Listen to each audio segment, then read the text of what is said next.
42, and I call the member for Moreton. Thank you, Deputy Speaker. And I support the motion put forward by the member for Fowler regarding how on National Police Remembrance Day we honour officers who have lost their lives in service. The Queensland Police Service Roll of Honour includes officers who have been killed as a consequence of the actions of an offender or who died while attempting to save lives. There are currently 32 entries on the Queensland Roll of Honour, spanning 150 years of service. Sadly, the most recent entry is Senior Constable Brett Fort, who was shot and killed near Toowoomba just last year. So I acknowledge the service and bravery of all 32 police officers on the Queensland Police Service Roll of Honour. But I would also like to acknowledge today each and every Queensland police officer who, every day, knowingly walks in harm's way to make us safer. Policing is a high-risk job. Almost every year an officer is killed somewhere in Australia, and many others are assaulted or suffer work-related illnesses. It is high stress. Beyond Blue ran a specific program for police and emergency services in an effort to address this reality. Not only do police and emergency personnel routinely face life and death challenges, but they also witness the worst of humankind. Beyond Blue says that police and emergency service personnel who retire or leave the job have higher rates of anxiety, depression and, sadly, suicide. Although they are not formally recognised on the Service Roll of Honour, more officers have died as a result of suicide than those killed in the line of duty. The villains pursuing them were no less real, their bravery in the face of death no less courageous, and the reason they were stolen from their families no less a result of crimes they witnessed and criminals they confronted. So, Deputy Speaker, I'd like to particularly acknowledge today a family member of one of my Chief of Staff, Michelle Howe.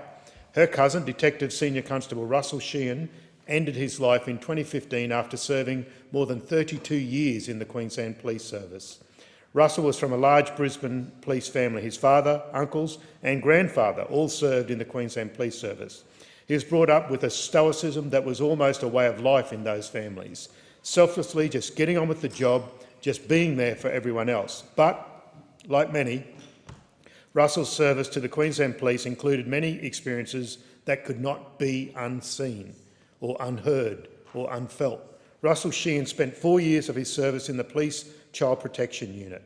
A letter from one victim of child abuse sent to Russell's family tells of the compassion and strength Russell demonstrated when this victim revealed for the first time the terrible abuse he had endured. He said Russell saved his life at that time. Emotional and physical stress was ever present in Russell Sheehan's job. Russ was the first responder to the Childers Palace backpacker hostel fire back in 2000, in which 15 people lost their lives. And on a solo patrol, Russ encountered a man brandishing a lighter who threw petrol over him. He received the Commissioner's Certificate for Bravery for that incident. We can watch physical scars heal, but tragically the invisible scars continue, festering, unseen. There is an urgent need to improve the health, safety and well-being of the police service unions, including Queensland Police, and together have recognised this and are taking action with the Our People Matter strategy.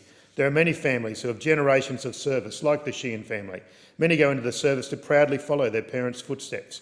One such police officer on the south side of Brisbane is Senior Sergeant Murray Crone.